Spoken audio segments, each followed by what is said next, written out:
Hey friends, and welcome back to the Building a Church Farm video series. This week, it's been another busy week at the farm. This week we dug for the well, and that's been a long journey. That was probably the biggest hurdle that we had up until now, and it's where most of our discussion has been. And we thought initially we had a well right there in sight, but it wasn't a well. Then we saw that we had a well at Harbor. It was a 2-inch well, kind of in between the right in front of the playground next to the Harbor office, but it's broken. Also, if it was working, you'd have to run irrigation pipes underneath the parking lot, which would be incredibly expensive. We don't want to do that. Then we discovered a 4-inch well, which is a big well, at the very front of the property, and we didn't realize we had that. But not working, also, we would have to run irrigation pipes well underneath the parking lot, and that would be very, very expensive. So we did the thing that we didn't really want to do from the beginning, which is we dug our own well for the farm itself.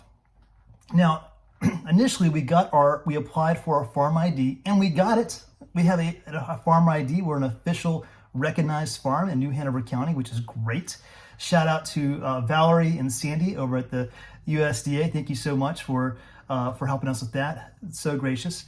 We have that so we could apply for a grant for a well. However, this particular grant, you have to have a farm in existence for a year. The deadline was November. It's a long process. It has to go through several committees. So the soonest we could have a grant for a well would be in a year and a half. So we decided to go ahead and dig our own well. So we did that, and shout out to Craig's well service. They're a local company, great reputation. They got us in the calendar very quickly, so they were great. And yeah, they dug it this week. This is what it looked like. It was an absolute mess out there, and it's been raining all week. But the end result was this. We have a 4-inch well. Now, I kind of, like most of you, I didn't know what a well looked like. I always assumed that a well had to be like big enough for a small child to fall into, because every time I hear about a well, it's like someone's falling in or whatever. But there's a 2-inch well. A 2-inch well can pump out between 10 to 25 gallons a minute, depending on how deep it goes. We only need really a 2-inch well for right now.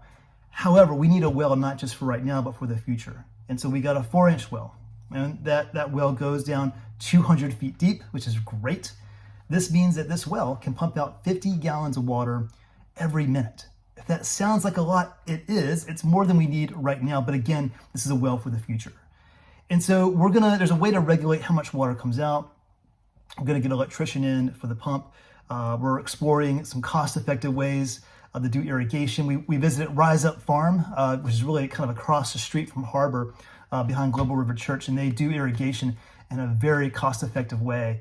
And they were so gracious when we met with them last week. They were amazing. Love the folks at Rise Up. So yeah, we are set with the well. The next part is setting up the irrigation. We're going to be tearing down the existing garden pretty soon, as soon as this weekend. And we'll be telling you more about that in the future. But a lot is happening. This is what it looks like at the farm right now. Very messy, lots of trucks. We had the clearing of the land and all those big trucks. Then we had the well happening and their big trucks. And then we had all the rain. And it is an absolute mess, but that's what it's supposed to look like when you're building something like this. So we're excited.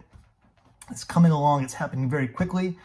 Also, another thing where we're just beginning to plant little seedlings. There's a friend of ours who lives down the street, a friend of the church, they have a greenhouse, and they're doing this for us before we can. We haven't set up our greenhouse yet. It came in this week, but it's going to take a while to set up. And so they're putting the seedlings in for us, and we're so grateful for them.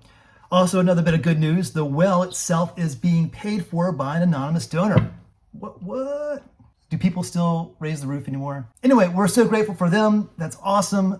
Thank you so much to that donor out there. That allows us to stretch this grant a lot further than we expected. So thank you for the people who are giving to this project so generously. And you might also be wondering, to build all of this, don't you need a permit? No, actually, because if you're only using the well for irrigation, you don't need a permit. If we were to hook that up to the food ministry trailer or use that water inside the church building, and yes, we would need a permit. But if it's only used for irrigation, we're good to go. What? Now, friends, it is a great pleasure to continue to update you. I'll have another update for you next week. And until then, I'll see you. Take care and God bless.